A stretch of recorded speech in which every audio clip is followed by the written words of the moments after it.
Hi all, welcome to once. Competitive exams in electrical machines in സ്ഥിരമായി ചോദിച്ചു വരുന്ന ഒരു ക്വസ്റ്റ്യൻ എങ്ങനെയാണ് ഈസി ആയിട്ട് സോൾവ് ചെയ്യുന്നത് നമുക്ക് നോക്കാം.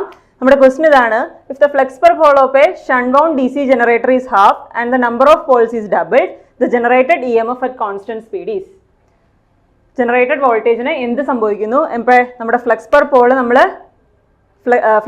നമ്മൾ ഹാഫ് ആക്കുന്നു, അതുപോലെ തന്നെ നമ്പർ ഓഫ് പോൾസ് നമ്മൾ ഡബിൾ ചെയ്യുന്നു. സോ ഇതെങ്ങനെയാണ് നമ്മൾ ചെയ്യുന്നത്? നമുക്കറിയാം ജനറേറ്റഡ് വോൾട്ടേജിന്റെ ഇക്വേഷൻ അല്ലേ, ഒരു ഡി സി ജനറേറ്ററിലെ ജനറേറ്റഡ് വോൾട്ടേജിന്റെ ഇക്വേഷൻ എന്ന് പറയുന്നത് എന്താണ്?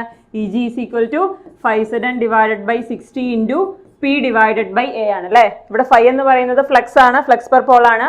Z is the total number of conductors, n എന്ന് പറയുന്നത് സ്പീഡ് ആണ്, p is the number of poles in the machine and a is the number of parallel path in the machine. A യുടെ value is equal to p ആയിരിക്കും lap വൈൻഡിങ്ങിന് and a is equal to 2 for wave winding. So ഇവിടെ നമ്മുടെ ക്വസ്റ്റ്യനിൽ എന്താണ് പറഞ്ഞിരിക്കുന്നത്? നമ്മുടെ ഫ്ലക്സിന്റെ value half ആയി എന്ന് പറഞ്ഞിട്ടുണ്ട് അല്ലേ. സോ ഫ്ലക്സ് എന്തായി? 5/2 ആയി അല്ലേ.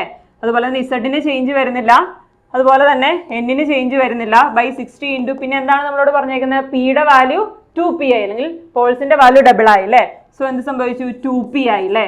സോ നമ്മുടെ പുതിയ ജനറേറ്റഡ് വോൾട്ടേജ് ഇ ജി ഡാഷിന്റെ വാല്യൂ എന്തായിരിക്കും? 5/2 ആയി, p 2p ആയി. എന്ത് സംഭവിക്കും? രണ്ട് എഫക്റ്റും ക്യാൻസൽ ചെയ്ത് പോയി അല്ലേ.